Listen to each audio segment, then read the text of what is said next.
It existed before mankind, and it's going to be here way long after I am gone and you're gone.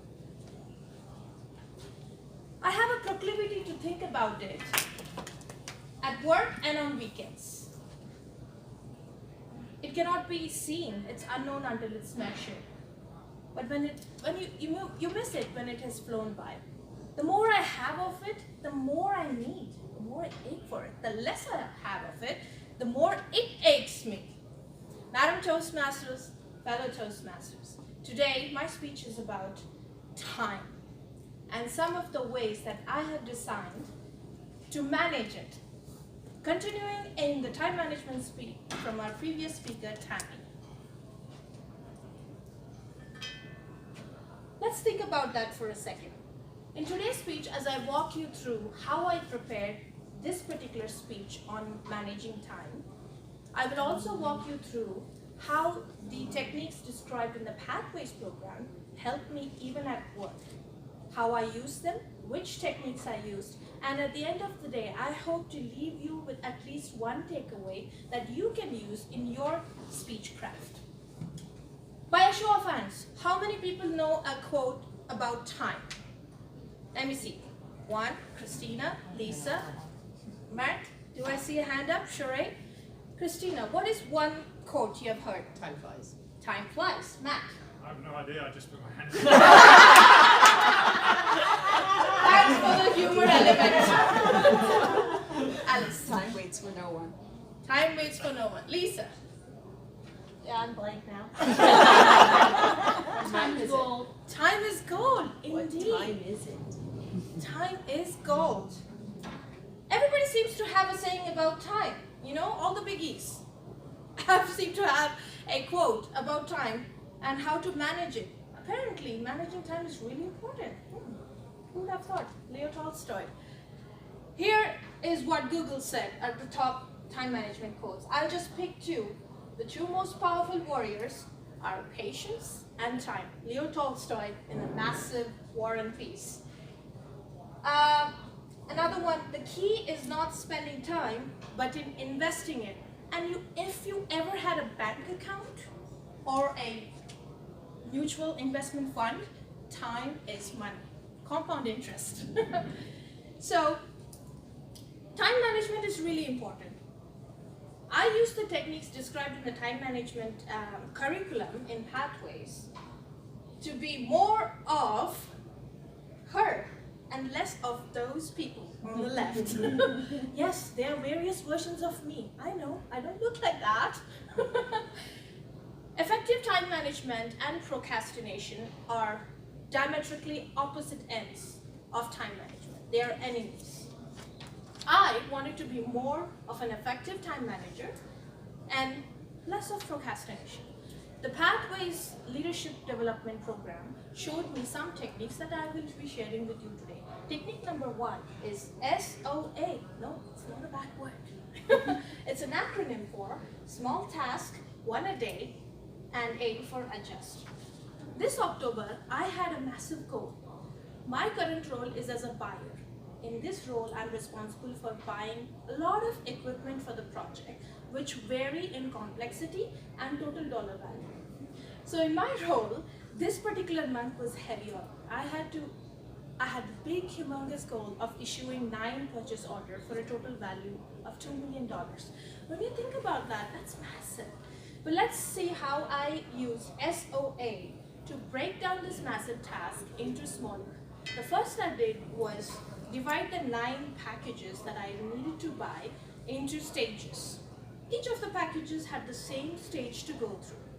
And then I had a weekly and a daily plan. I divided Monday what I'm going to do, Tuesday what I'm going to do from the bigger picture. Then I adjusted. Things are so dynamic in the floor world. One day, Helen, who's the engineer I work with, will give me a package. The next day, she'll give me 3 packages. Then I'll be waiting for a week, no news. Then the next week, I may have 4 packages. So I'm dealing with a variable input and an expectation variable output. Customer service expected from me or by my manager. So this is my massive board that I made. I listed all of the 9 packages that I need to work on. Every single package goes through the same stages. So, multiple processing. All the packages were going through the same stages. I was just going there and ticking them off as I completed. So I divided this big goal of 9 packages into 5 different steps. I marked each as a task. The next is prioritizing. Which one do I do first? Helen is coming at me 100 miles an hour with different things. She won't tell me what to do. My manager won't tell me how to prioritize. I have to do it myself. So I set an internal prioritization, which I will be doing first. And as I went through, I just ticked it off.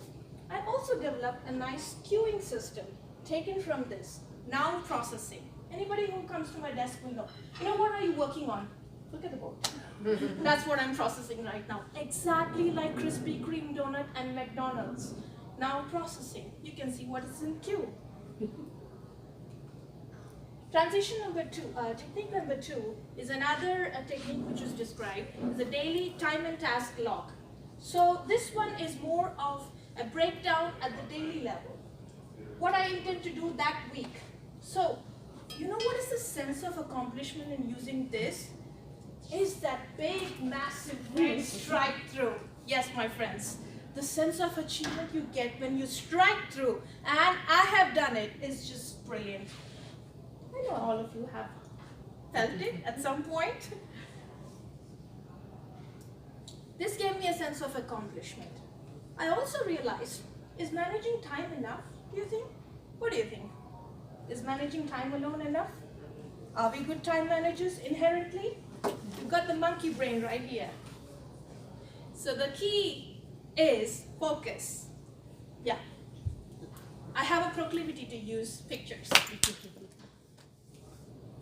I found myself, just like all of you, that just having the time is not enough. So 2 techniques I use are Pomodoro technique. This is very simple. You split your time into capsules of 25 minutes. Within that 25 minutes, you set yourself to do that particular task and do nothing else. No Facebook, no internet, no Instagram, no LinkedIn. Just that particular task. You can look it up online. The next one is mind map. This is something my mentor Matt taught me. How do I deal with putting down abstract thoughts into a structured speech? This often happens to me, and I know it happens to all of us. So mind maps is kind of like a tree. When you come up with the idea, a main theme, that is the stalk of the tree. Then each subsequent idea is a branch. Subpoints are leaves on the tree. If you come up with a new idea, figure out if it is a child of an existing branch or a completely new one. So that's another technique that you can use. Thereafter, using the techniques in the speech, as you see in the slide, it recounts the steps that I took to craft the speech today. I'm not going to go over that, you can read it. But I would say it was so helpful to me to use the pathways time techniques to prepare the speech today.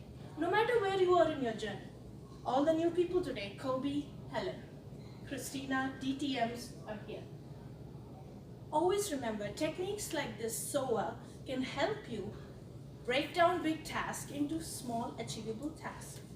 And techniques such as Pomodoro can make sure you're not monkey braining around. I wish you all the best for your next speech. Tick tock, tick tock. You better make good use of it.